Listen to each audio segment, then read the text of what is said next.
So in question 9, we are given this function y of x, and we are told a, b, c are non-zero constants. We're given some information about this function, so it has a minimum at 2, 1, a vertical asymptote at x equals 1, and we need to find a, b, and c. So we have 3 unknowns, we need 3 variables. We have 3 unknowns, so we need 3 equations that we can solve. So one of the equations will be from the vertical asymptote, one of the equations will be from knowing that there's a minimum point at x equals 2, and the third equation will simply be plugging in the point 2, 1, as these conditions are all satisfied by our function. So let's write up these conditions. So firstly, we can simply plug in 2, 1, as we know that's a point on the graph. So 1 is equal to 2 minus 4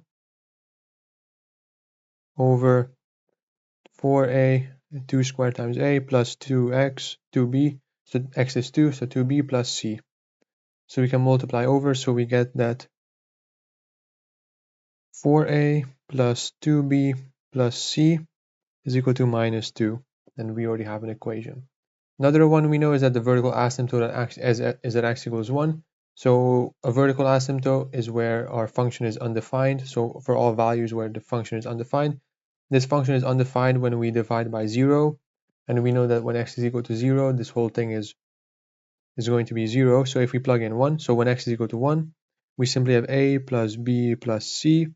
And this has to be 0, as then we are dividing by 0, and so it's undefined.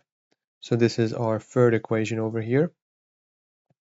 Then we need one more, which we know that there's a minimum. So if we take the derivative of this y, then we need to use the quotient rule, as we have x on the both top and bottom. So let's do that. So what we can do here is firstly take the derivative of the top, just 1.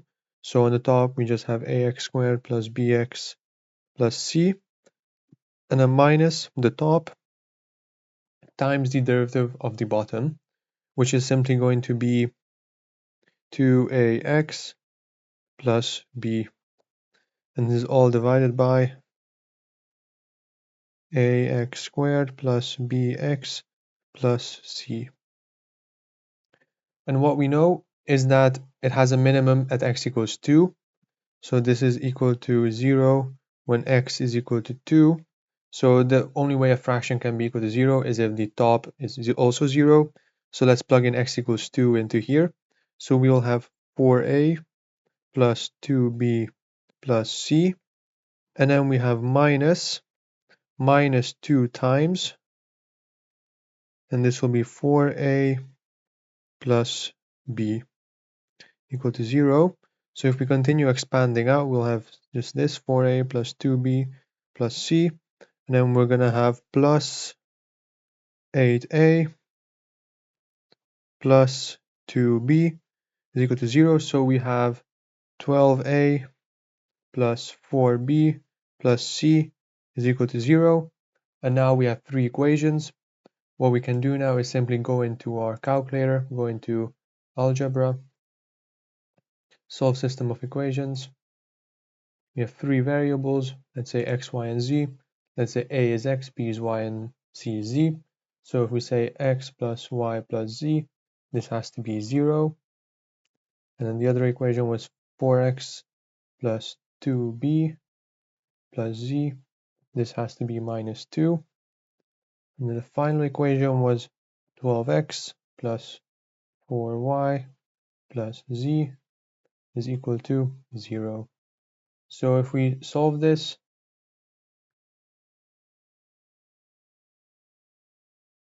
I accidentally put an extra b over here.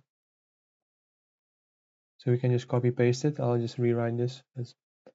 We also could have simply, when we defined this system of equations, we could have swapped x, y, and z to a, b, and c. And then over here, we could have written a, b, and c's, and then we don't get confused when we because what I just did was set a equal to x, b is equal to y, and c is equal to z.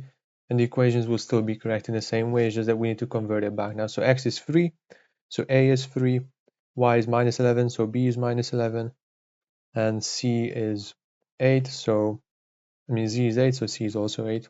So these are the coefficients.